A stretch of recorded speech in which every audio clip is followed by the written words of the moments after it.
तो बच्चों, आज हम लोगों ने पढ़ा संज्ञा के बारे में। सबसे पहले हमने समझा संज्ञा क्या होती है, संज्ञा की परिभाषा, ये सारी चीजें हम लोगों ने समझी और संज्ञा को विस्तार रूप से समझा कि इतना तक समझा कि जो भी नाम वाली चीजें हैं इस संसार में, जितनी चीजें हैं उनका कुछ ना कुछ नाम है और वही नाम संज्ञा कहलाते हैं।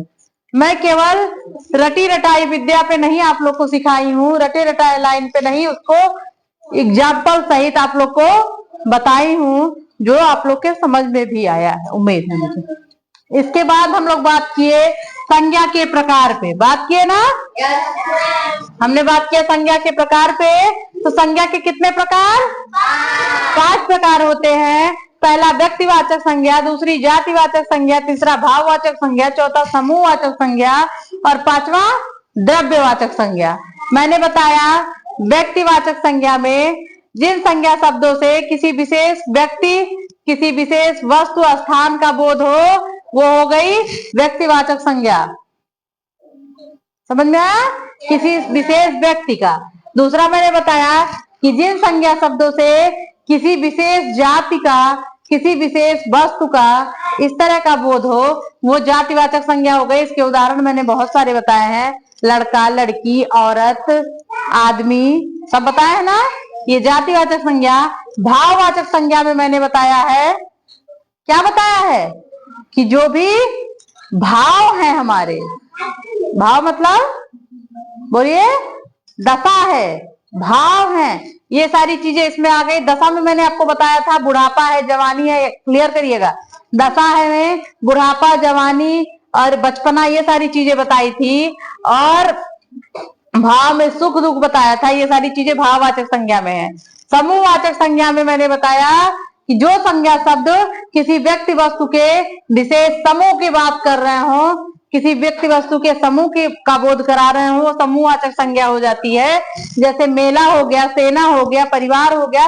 जैसे मैं परिवार का नाम लेती हूँ, वैसे परिवार में रहने वाले सारे लोग आ जाते हैं, चाहे लड़का हो, चाहे लड़की हो, चाहे माता हो, चाहे पिता हो, चाहे बाबा हो, चाहे दादी हो। जैसे मैं सेना का नाम लेती हूँ, उसी सेना का पूरा ग्रुप आ जाता है कि जो भी उस टीम में है। ये हो गया समूहवाचक संज्ञा। फिर बात किया मैंने द्रव्यवाचक संज्ञा पे। द्रव्यवाचक संज्ञा में धातु आ गए हैं, पदार्थ आ गए हैं और द्रव्य आ गए हैं, जिनको भी हम तौल सकते हैं, माप सकते हैं, वो सारी होती है द्रव्यवाचक संज्ञा। इतनी सारी चीजें हमने आज इस कक्षा में बातें की ना, और पूरी तरह से आप लोग को समझाने का प्रयास किया, एक व्यवहारिक तरीके से, कि जिस तरह आप लोग समझ पाए। समझे भी होंगे आप लोग। उम्मीद है कि इसको एक बार फिर से दोहराएंगे आप लोग और इसको समझने का प्रयास करेंगे, रटने का प्रयास नहीं, इसको आप समझने का प्रयास करेंगे। और अगर आप इसको समझ के, मैंने विथ एग्जाम्पल बताया है, उदाहरण के साथ, अगर आप इसको समझ के पढ़ते हैं, मैंने पढ़ाया इस टाइम, इसको एक बार आप समझ के दोबारा पढ़ते हैं तो आपको भूलेगा नहीं। इससे आसान भाषा में नहीं समझाया जा सकता, जितनी आसान भाषा में मैंने आपको समझाने की कोशिश की। उम्मीद है कि संज्ञा आप लोग के समझ में आ गया होगा। संज्ञा पे विस्तृत चर्चाएं आज हो गई। अब इसको आप लोग याद करेंगे और ये आप लोग के भविष्य में काम आएंगे। आप लोगों ने बहुत अच्छा पढ़ा, बहुत अच्छे से सुना और साथ दिया मेरा। देखो, पढ़ाई तभी हो सकती है जब एक टीचर पढ़ाए और एक छात्र की तरफ से रिस्पांस मिले। आप लोगों ने बहुत अच्छा साथ दिया और समझा भी। इस चीज के लिए आप लोग को धन्यवाद। और आपको अगर लगता है कि ये वीडियो आप लोग के लिए कारगर है और इसको मैं अच्छे से बता के आप लोग को समझा पाई हूं और आप लोग समझ पाए हैं, तो अपने अपने लिए तालियां बजा लीजिए।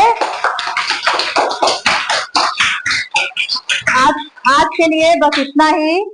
धन्यवाद।